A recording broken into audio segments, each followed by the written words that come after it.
Kembali bersama petani cantik milenial. Menanam singkong ini itu sangat mudah sekali, apalagi cuma mau menghasilkan buah yang banyak. Itu hal yang sepele sekali guys. Langsung saja saya mau bikin tutorial bagaimana cara pohon singkong ini bisa memiliki buah yang banyak.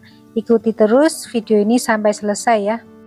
Pada umumnya, orang itu menanam pohon singkong dengan cara stek berdiri. Namun, tutorial kali ini sedikit berbeda ya, karena saya mau menanam tanaman singkong dengan cara stek tidur.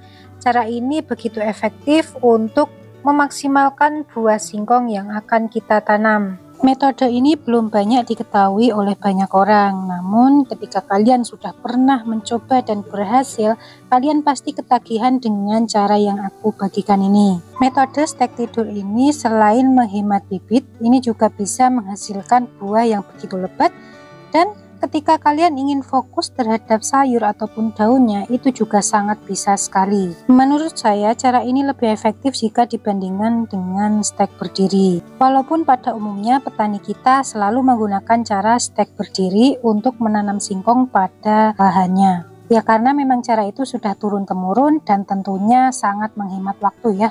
Jadi cenderung lebih simpel dan tidak bertele-tele ketika menanam bibitnya. Untuk pemilihan bibitnya, kita harus benar-benar tahu mana bibit yang berkualitas. Jangan sampai kita salah memilih bibit, karena bibit juga sangat berpengaruh dalam kualitas dan juga kuantitas yang kita dapatkan ketika kita nanti panen. Langsung saja saya akan memberikan panduan bagaimana cara memilih bibit yang bagus untuk hasil yang lebih maksimal. Poin yang utama ketika memilih bibit adalah kalian jangan memilih bibit dengan mata tunas yang berjauhan seperti ini, karena ini nanti akan berpengaruh pada akar yang akan tumbuh. Akar yang akan tumbuh berada pada mata tunas bekas pelepah daun. Jadi ini langsung saja kita singkirkan. Poin yang kedua adalah kalian jangan memilih bibit dengan batang yang kecil seperti ini, apalagi batang ini juga cenderung masih muda, itu tidak bagus, langsung kita singkirkan. Oke, tersisa satu batang ini, tetapi perlu diingat walaupun batang ini bagus, tetapi kalian jangan langsung menggunakan begitu saja.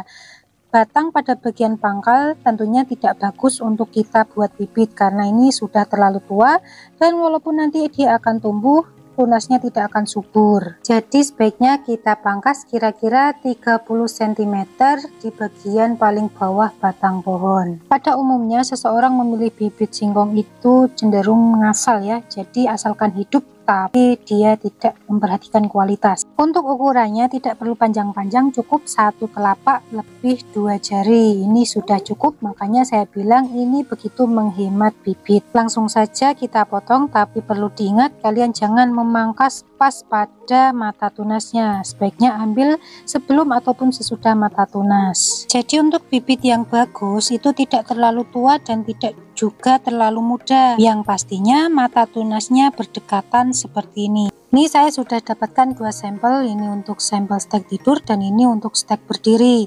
Nanti akan kita jelaskan perbandingan antara stek tidur dan juga stek berdiri. Hal yang terpenting lainnya setelah pemilihan bibit adalah penyiapan media tanam.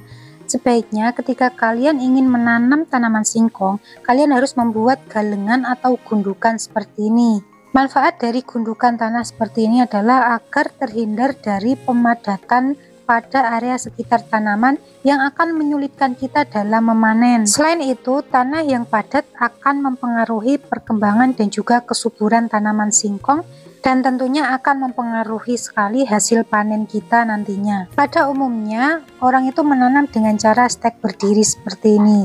Kalau kalian ingin memfokuskan pada buah, cara ini memang bagus, tetapi ini memerlukan treatment khusus agar menghasilkan buah yang lebat pula. Sementara jika kalian ingin menanam dengan cara stek tidur, itu jauh akan menghemat bibit yang akan kalian tanam. Apalagi jika kalian menanam di lahan yang begitu sangat luas, itu jauh sekali menghemat dibandingkan dengan stek berdiri. Stek berdiri juga sangat bagus ya metode ini, saya tidak menyalahkan karena dengan stek berdiri juga bisa menghemat lahan ya. Karena tumbuhnya tunas nanti akan menjulang ke atas sehingga tidak memakan lahan yang begitu luas, dan tentunya kita bisa menyesuaikan dan juga memperbanyak tanaman singkong ini. Mungkin saya akan memberikan sedikit tips untuk stek berdiri. Kalian jangan memendam terlalu dalam bibit yang sudah kita siapkan ya, karena itu nanti akan mempersulit kita dalam pemanenan.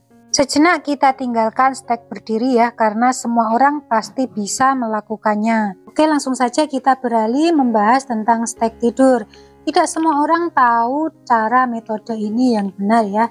Kelebihan dari stek tidur ini adalah kita lebih jauh menghemat banyak sekali bibit, apalagi jika kita menanam di lahan yang sangat luas.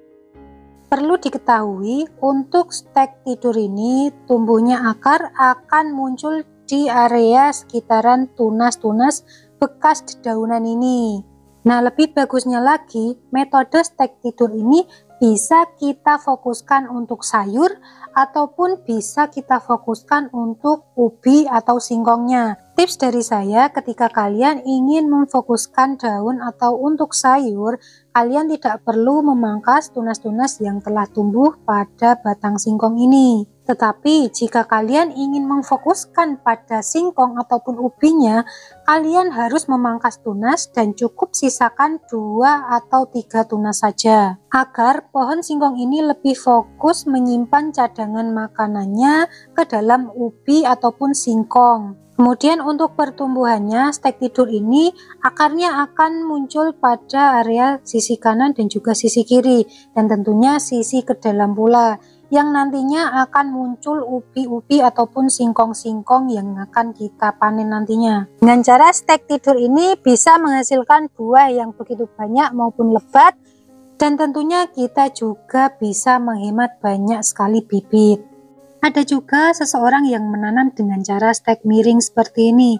Menurut saya cara ini tidak efektif ya, karena terlalu banyak memakan bibit dan juga terlalu banyak memakan lahan. Kalau kita bisa menggunakan bibit seminimal mungkin tetapi dengan hasil yang maksimal, kenapa tidak? Dengan cara stek tidur ini tentunya lebih baik dibanding dengan stek miring maupun stek berdiri. Lakukan pemendaman pada bibit singkong yang sudah kita taruh, tetapi dengan catatan kalian jangan memendam terlalu dalam karena nanti bisa berdampak terhadap pembusukan pada batang maupun ubi yang akan tumbuh. Jangan lupa untuk lakukan penyiraman setiap harinya.